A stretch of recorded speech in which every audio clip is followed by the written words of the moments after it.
Okay, let's make a rainbow salad. This is a gorgeous salad. It's fun to take to picnics, and it does require a bit of chopping, but it's totally worth it. You can do the chopping the day before if you wish, and I didn't use any fancy tools. I just used a nice chef knife.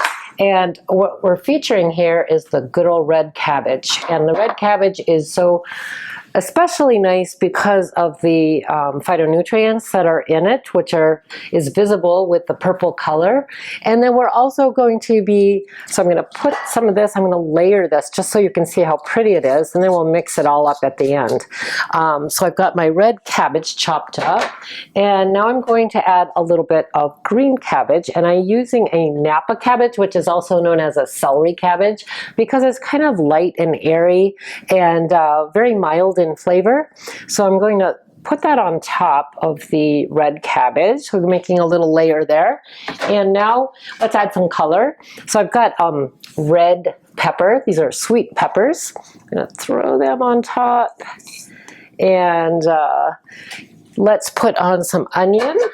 Again, the purple onion is my favorite because of all the extra quercetin and stuff. So we'll sprinkle a little bit of onion on there to give it some contrast. This is what gives food so much deliciousness, is the pungency. We need to have something like onions or garlic or peppers or ginger. We're going to use some ginger in this one today.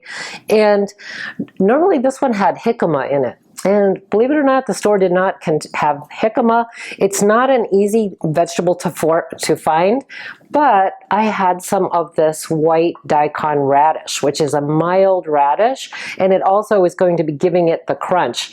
If you don't have daikon radish and you don't have jicama, jicama looks like a little flattened ball, and it's something that's used more in Latin American cooking.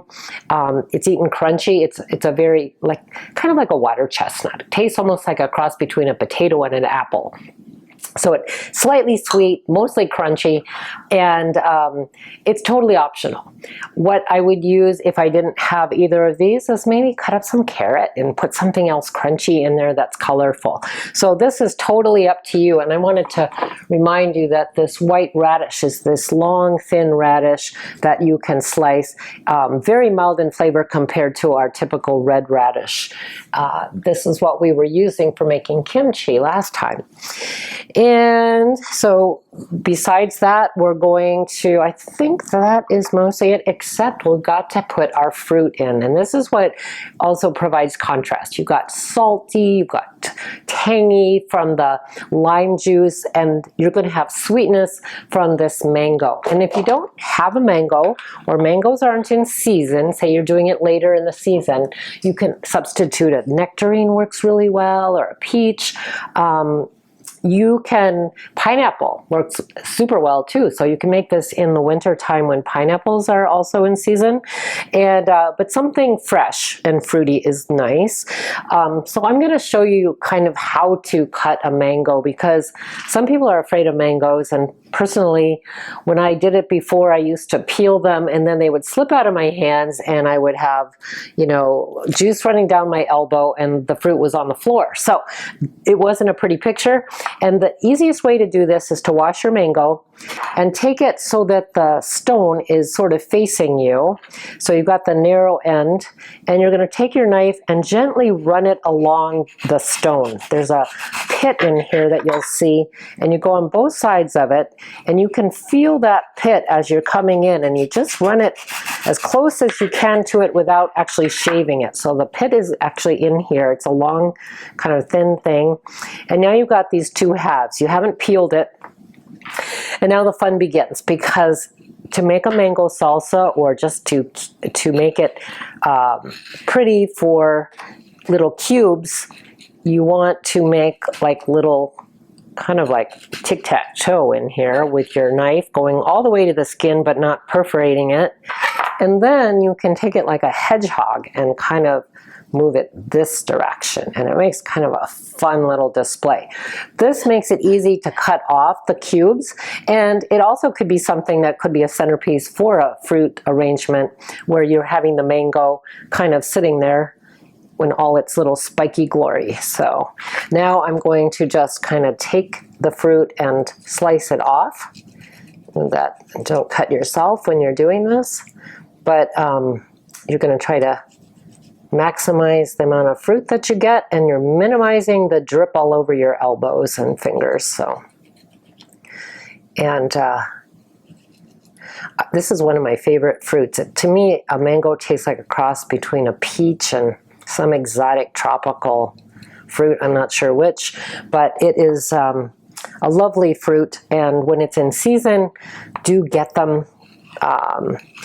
Let them ripen a bit on your counter. Don't refrigerate them, but just let them ripen and then use them before they get too soft.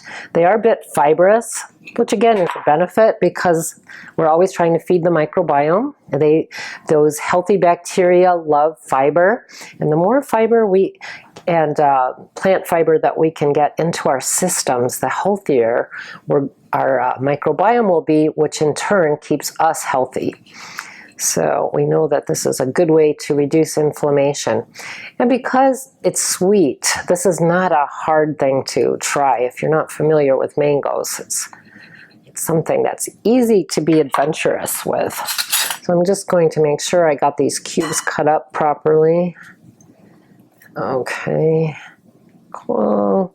There we go. And you can see that adds some beautiful color. Beta carotene, lots of the provitamin A is in a mango, vitamin C. Now we still have this area left, so I'm going to cut around the pit, get as close as I can to the pit, because there's still a little bit of mango left. We don't want to waste this. Probably if I weren't on TV, I would be eating this because it's so good, really close to the pit as well. But it's like dental floss. You do get it stuck in your teeth sometimes. So here we go. We're going to just cut gently around the skin. Try to get all of that goodness out. And then just cut those last two little sections into small cubes and throw them into our salad. So that's how I do a mango. And great. Toss that. If you have a compost, don't forget that that's great stuff for your compost. And so let's finish making the salad.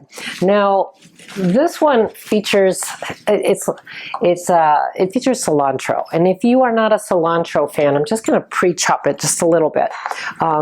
You can substitute parsley. It's not going to be quite the same, but if you don't like cilantro, it's understandable. You have a genetic anomaly that makes it taste soapy, and I wouldn't like soapiness either. So don't feel bad if you are somebody who's not a fan. But this is something that we're going to be putting into our blender to make this very interesting tropical green dressing. And we're going to use some ginger. This is adding tropical pungency. It really meshes well with the fruit in there.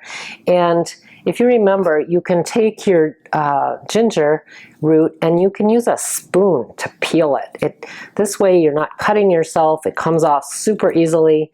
You're looking for ginger that has a nice smooth skin, and you can break it off in the grocery store if you wish. You don't have to buy a big knob if that's too much for you.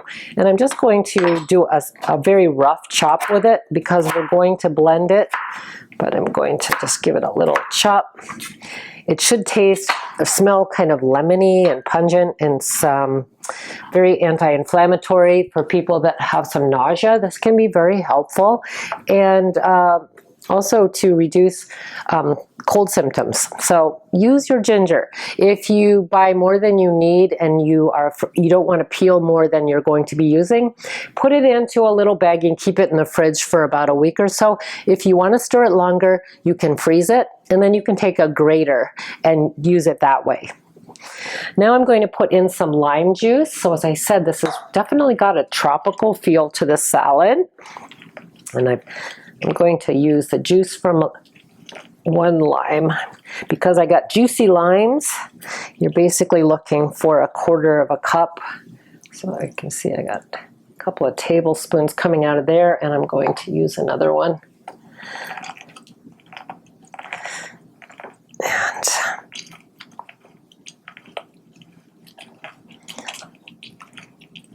good exercise. You don't have to use a lot of tools, although I do really like my blender. It seems to get a lot of working out. So we've got some lime juice in there. We're going to add a little bit of cider vinegar and about a tablespoon of vinegar. So this is all adding to the tartness.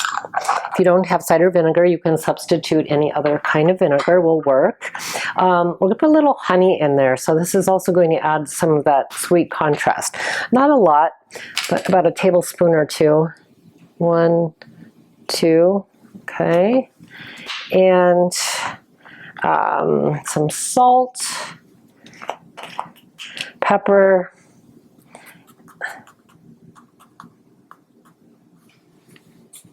a bit of salt, and some pepper, and a little bit of mustard. Again, the mustard is an emulsifier, and so we're just putting about a teaspoon of that in there as well. I like the Dijon style mustard. And the last thing is, if you wish, a little bit of hot sauce you can add. Again, this kind of wakes up the salad. It's totally up to you. You can make it spicy, or you can just kind of omit it. And then the final thing, of course, is going to be our oil. So I'm going to pre-chop this a little, and then I'm going to add the oil.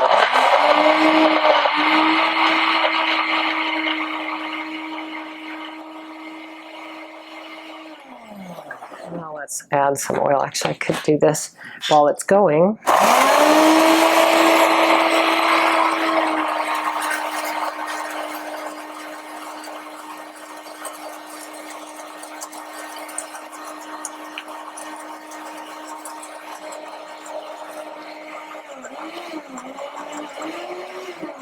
Let's turn it off.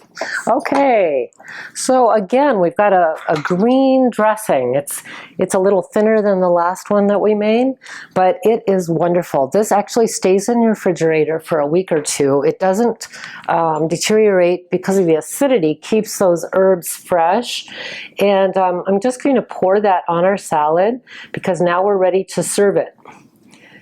And we'll mix it up. So I think I'm going to use a bigger spoon for that. This is extremely colorful slaw, and it goes really well with just about any kind of grilled meat or fish. It would even, yeah, it would be good even as sort of an accompaniment with fish tacos. Kind of slide that in with the blackened fish. And so this definitely has kind of a tropical Latin flair to it. And it's something though that you would want to just mix it up before you take it out to your picnic. You can sort of pre-layer everything the way I did, and then make your dressing or separate your dressing from it, and then when you're ready to serve, combine the two. So let's see how that tastes. I got a little bowl here. You can see that it's very pretty, and I'm going to even add a few more mangoes to it because it's just, I'm going to just really make it fruity. And this is totally up to you, but remember, most Americans are not getting enough fruit. It's very kind of surprising because fruit is so satisfying, but it's recommended that we get at least 3 servings a day. And this is a nice way to introduce fruit into the actual meal as part of the entree, as part of the sides. And this is one of those dishes that is going to go fast if you do have it at a picnic. So I'm going to taste it. We'll see what we think.